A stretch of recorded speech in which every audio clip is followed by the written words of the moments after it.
Hey, it's Aaron, the Metal Theologian, and I got something in the mail today that I'm really stoked about, that I'm looking forward to sharing, at the very least with the sender, and if the rest of you want to come along for the ride or the view or whatever, that'll be cool too. I got this wonderful package here, just feeling nice and thick, from Mr. FXP, Tom, and yeah, man, he just sort of hit me up out of nowhere. He's like, hey, man, found a few things I think you might be interested in. So he's like, when you're back on the jazz, which is cool because he like understands that I'm like on the metal kick right now. So I'm gonna bust him out, right? We're gonna talk about him for a minute. I don't think I'm gonna know any of them. So we'll sample him a little bit, and yeah, and then I'll probably go back to my metal because I'm fucking. That's the mode I'm in right now. When I was on the jazz before, man, I didn't listen to anything but for like 8 months. And if you've been watching my channel, you know. So right now, actually, I'm listening to this one, Artillery.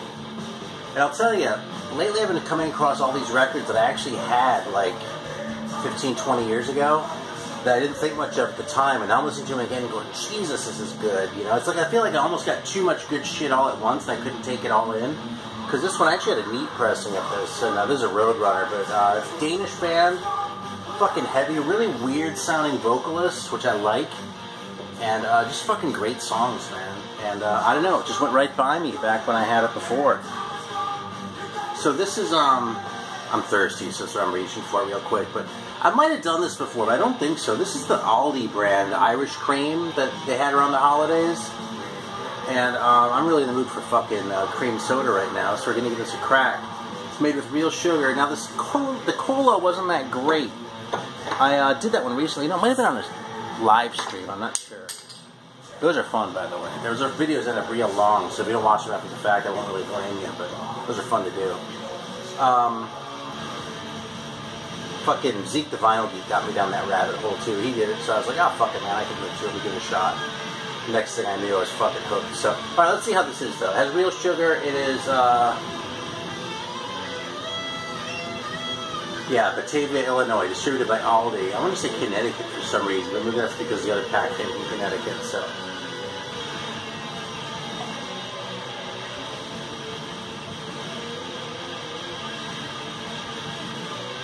This is really good. Jesus. There's a real, like, complexity to it, man. I mean, it tastes like a cream soda, right? But there's other layers. Like, it tastes like more caramely than I would expect it to. And there's a little bit of an artificial caramel thing going on. It says naturally flavored, too, so maybe it's just me, but,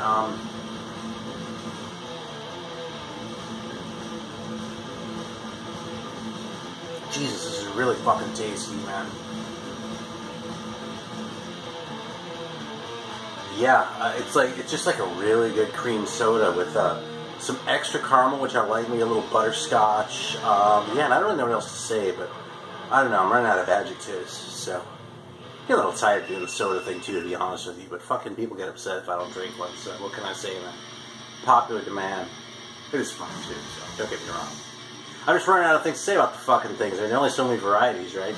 Once in a while I get a really new one, but it's pretty rare. What was one? I think I had like a rose one once or something.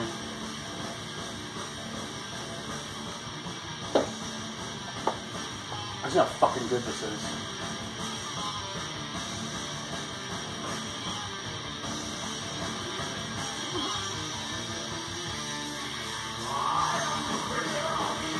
Right on. He's the bringer of evil, man. What are you gonna fucking do? Alright. So, yeah, I'm opening this. I got a real quick story, man. So, first of all, you all should subscribe. The channel is called FXP, alright? This guy... Okay, it would be false modesty, I suppose, if I were like, oh, I don't know a fucking thing about jazz compared to whatever. Because I've been collecting for more than 10 years now, and I'm reasonably well-versed in the 60s, and to a lesser degree the 70s stuff, and to some degree the 50s stuff, too. Tom, no... He totally fucking knows the 70s shit. Like, going into, like, the 80s and even more recent. Like, shit where I sort of feel like I don't know enough to, like, tell what's gonna be good and what's gonna be just be some piece of shit. There's so much shit. I mean, the 80s were not a good year for jazz, you know what I mean? But he manages to go through and pick out this good shit where you're not, like... This isn't, like, fucking Wynton Marsalis or Kenny G or something like that. It's, like... fucking no shit, like independent sounding, thoughtful, great jazz, and it just blows my mind, man. he'll like make a whole fucking video, a jazz video, where I won't know a single one. So, yeah, so, you know, like I said, I won't sit here and pretend like I'm a complete dumbass on the subject, because I'm really not, and I just be fucking being an asshole, you know what I mean? But fucking Tom is pretty much the man when it comes to this particular niche that I happen to know very little about, so that's why I'm not surprised. I wouldn't be surprised if I didn't know anything that's in this pack. So anyway, he reached out to me, man. He was like, hey, man, yeah, I got some shit I, you know, came across, like, to send your way. I was like, shit, man. So, totally fucking excited. But, oh, yeah, but here's the other story. Okay, so I'm in this, I'm not really big on the whole Facebook thing. I mean, I'm on there, and, you know, I go on from time to time, and once in a while I get involved in the record groups and shit, but only, like, the smaller ones, like the big, like, Facebook VC with, like, 5,000 people in it, of whom 4,990 have never been on YouTube. I really don't have a whole lot of use for that, you know.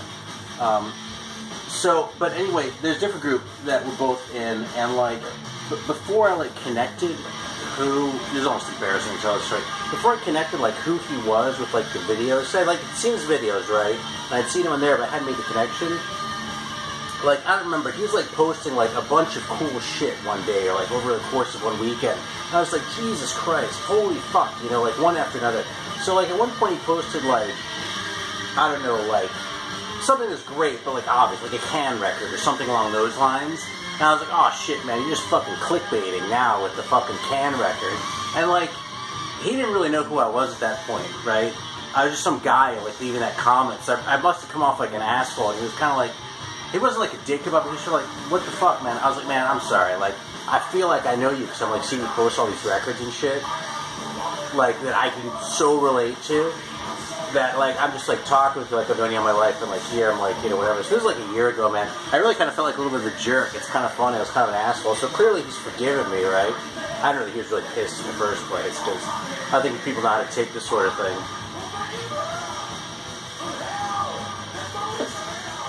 And Can almost is clickbait because everyone loves Can. It doesn't mean you can't post it and say, hey, I'm checking out Can, because I do that. Fucking Can's awesome, right?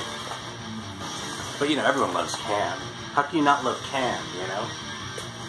So, hey, that reminds me, actually, I was going to tell a story about Can. I promised I would in a recent live video, and I never did, I don't think. Oh, yeah, I did tell it. Never mind. It was about how I got into fucking Can. So, alright, so here we go, man. Let's check this shit out. Alright, sure enough, I have no idea. So I'm just going to show these. Alright, man. The Sky Cries the Blues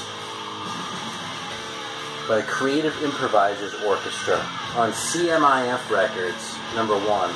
I'll bet that has something to do with creative and improvising, but I don't know, look at this. That's a private press right there, man. From New Haven, Connecticut. Alright, now, it's funny because Connecticut's so small, I almost feel like by saying he's in Connecticut, I'm giving away like where he lives or something, which needless to say would be shit etiquette given that, you know, most of y'all are cool, but I don't know who the hell else might be watching this video, right? But the fact that this is local shit, I mean, it's actually relevant here because the fact that this is local stuff just makes this so special. So by my standards, this is a very large band. I'm looking to see if I even know any of the names on here. And I swear, I don't think I recognize a single one. Maybe Leo Smith. Oh, Oliver Lake. Okay. I'm pretty sure I have a record by Oliver Lake. And this record is 82. Recorded in January of 81. Okay, what was I saying, man? The 80s shit? I would have known. I mean, this looks so fucking cool, but I wouldn't have even known to, like, look for this, you know? Alright, so I'm going to put this one on while I look at the other ones, okay? Because, like I said, if I don't know, we've got to sample them, you know? If it's something I can just start talking about and prattling, then it's a little less urgent. But otherwise, man, I feel like I'm just opening shit up and saying, hey, man, look what I got. Well, it doesn't really mean anything, you know? So what we're going to do is check it out together. And if I think it sucks, you'll probably see it in my face, even if I'm trying to be polite about it. So... Alright, God, I've been playing this fucking Artillery record every day, man. Alright, here we go. Everyone noticed, too, by the way, that he took the inner out. Oh, wait. Oh, Jesus Christ. Oh my god, dude, look at that. Creative Musicians Improvisers Forum. Look at this. This is so fucking awesome, man. God damn. Following records are also available. That shit's typed, man. Look at that. That's the real shit right there. You see that? I mean, I'm sure this is Xerox or something, although... I'm like checking it out. Yeah, there's no watermark or anything. There's got to be like a Xerox, but it's like, I mean, it's like someone typed that shit with a typewriter. And look at this, man. God damn, this is fucking Creative Musicians Improvisers Forum, like pamphlet with like their mission statement and shit, and like you can like become a member and support them. God, man, this is so legit. I'm just blown away. All right, man, here we go. I'm like jumping out of my skin to hear this.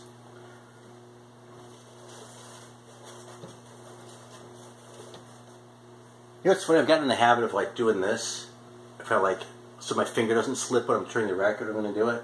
And like, I remember when I saw the movie The Name of the Rose. Like, I mean, I hate to give up like the ending basically, but basically all these people get fucking poisoned because there's this poisonous book. And they all fucking die because they do that. And I was watching it and I was like, well, that wouldn't have fucking hurt me because I don't lick my finger when I'm turning the page. And I still don't. I never have, you know. But with records, occasionally I do, so... It's kind of funny how these things work out. So, someone who's been collecting for like less than 5 years is going to come in and be like, hey, what the fuck, man? Don't fucking... You gotta treat him nicely, blah, blah, blah, you know?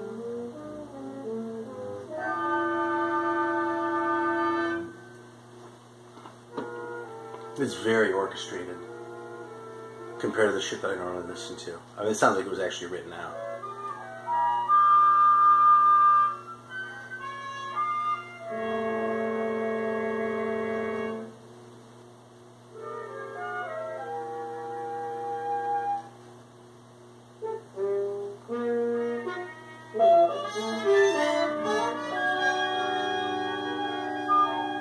I love the instrumentation. I like all the horns as opposed to strings. That's one thing I like about jazz orchestras as opposed to like, you know, symphonic orchestras.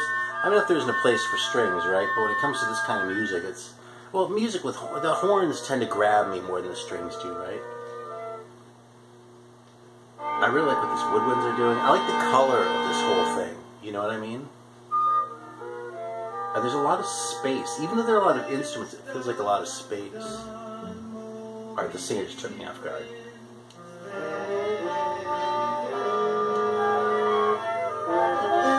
Alright, I'm on board. Here's the thing, Mike. I tend not to like jazz with vocals, and the number one reason why is because it has a tendency of sounding like, no matter how good the band is, and the musicians are in the band, as soon as the singer comes in, it tends to sound like the band is falling back on just becoming an accompaniment for the singer. Which I kind of resent when you have people like, you know, it's just some of these fantastic players, you know, it's like, yeah, okay, so anyway though, this doesn't sound like that. It actually sounds like they're playing off each other, so. Alright, let me stick these in here so they don't get damaged or anything like that. Because this is just such a gem, man. And obviously I'm going to have to listen to this like a bunch and really digest it.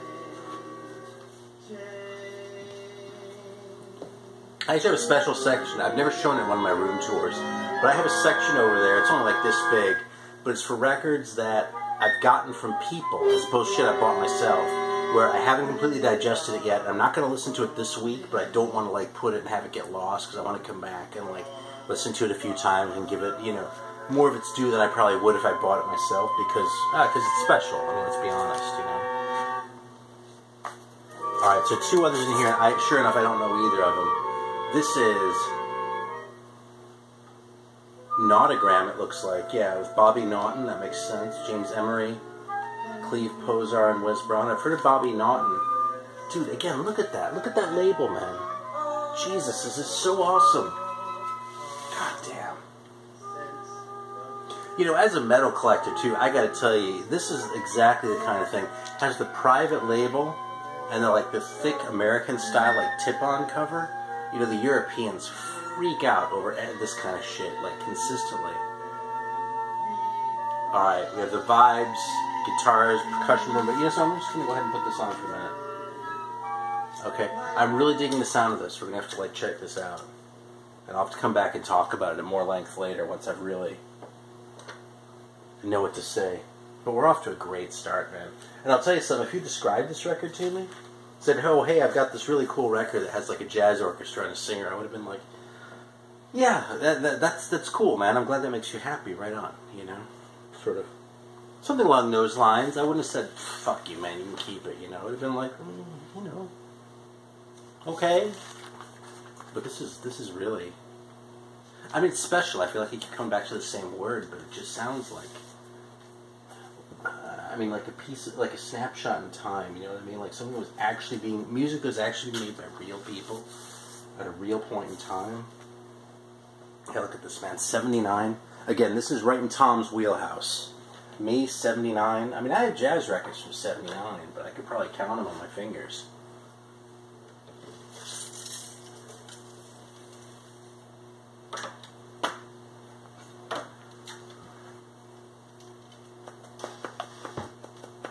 And probably half of them are Sun Ra.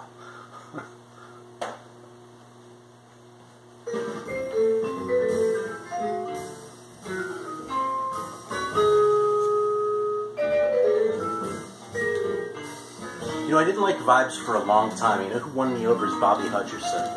Because, like, for a long time, I just sort of associated with, like, the relatively straight, kind of smooth isn't really the right word, but like smoother sounding stuff, coming with like, you know, Lionel Hampton, of course, but like Milt Jackson too.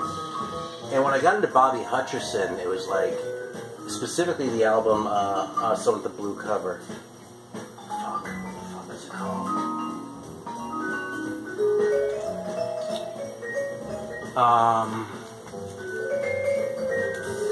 God, there's gonna be a long video for a VCLT video. But what the hell? You know? Try to make it not boring. We're good. This one, Dialogue. This is really the record that changed my mind about Vibes. You know, you have Sam Rivers and Andrew Hill on here, you know, so I suppose that makes it a little less surprising in retrospect. But the point is, once I got into this and sort of came to appreciate the Vibes as a voice, it's a legitimate voice in its own right, then I could go back and listen to like Lionel Hampton, less him than like Milt Jackson, whom I actually really like. There's some Lionel shit that I like, but not as much. But to listen to that shit and really sort of appreciate it, you know what I mean? So now I'm like, oh, right on, man, Vibes, you know. Whereas there was time like, fuck, man, Vibes, like keep this shit, you know. In fact, I was kind of the same way with guitar too, but now I'm all over this.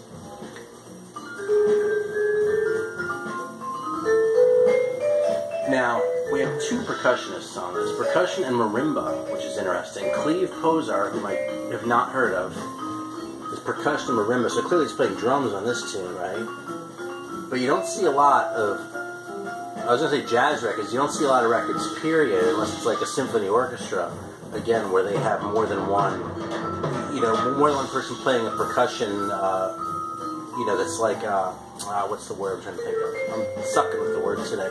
You know, with notes though, you know what I mean? Like a xylophone or a vibraphone or marimba, you know what I mean?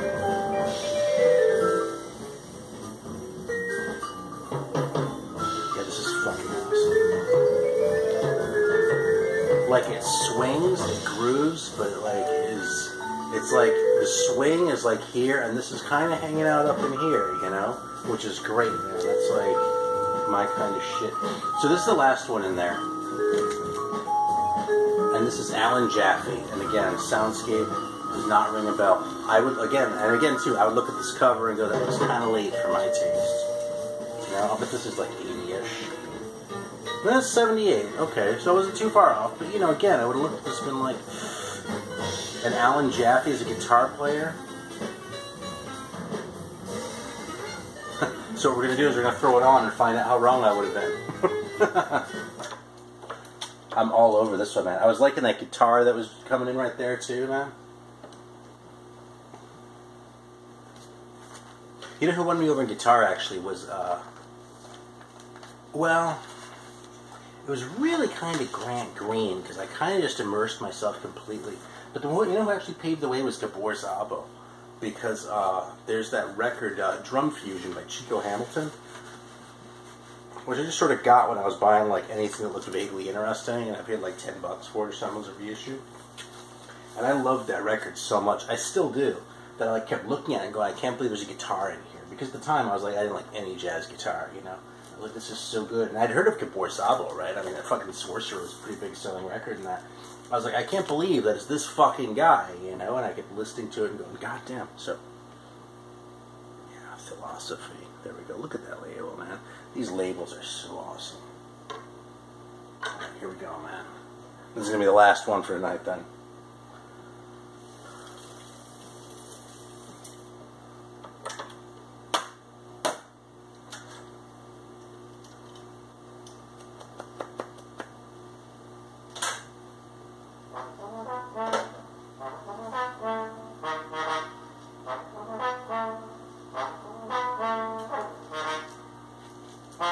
You gotta love to start with the trombone statement, right?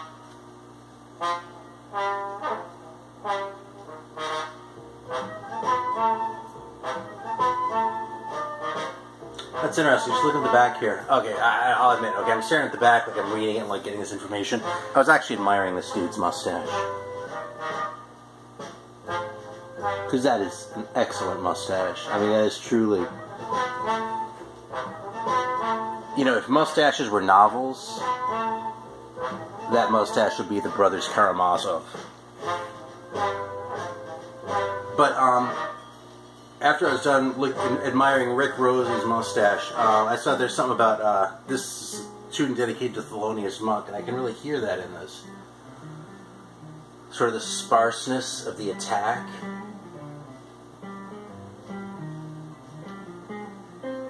Yeah, even in that guitar statement there, I can kind of hear that. Now, I'll be honest, I mean, I don't know if I'm really up enough that I would have caught that if I hadn't seen the note. You know, I hate to feign expertise I don't actually possess. But again, man, this has a really awesome swing to it, but it's outside the swing. It's not just like going right through it and sort of kicking back and resting on its laurels. It's playing all around it and centering itself around that swing in the middle. Even right now.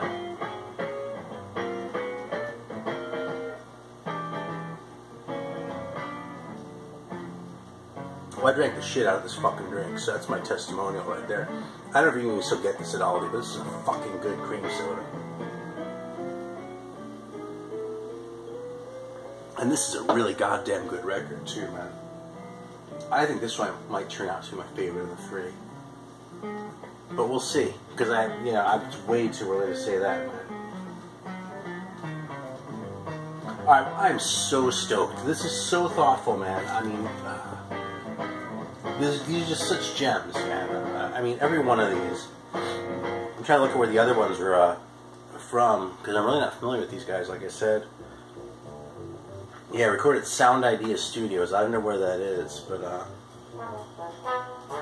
I kind of hope that these are all like Connecticut things, you know. That kind of local shit, that's just beauty. You know? But if they're from New York, I'll love them just as much, because this is good. Listen to this.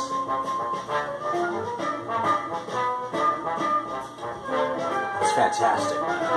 Alright, I'm so stoked. Tom, thank you so much, man. I really appreciate it. Once again, FXP, I'm going to link it, but sometimes I'm kind of a shithead and I don't do it until like a day after or something, so if it's not there yet when you're watching this, go look at it, and or go look it up, and you'll find it. It's right there. Alright, thanks for watching. My mind's just blown, so awesome. Alright, till next time.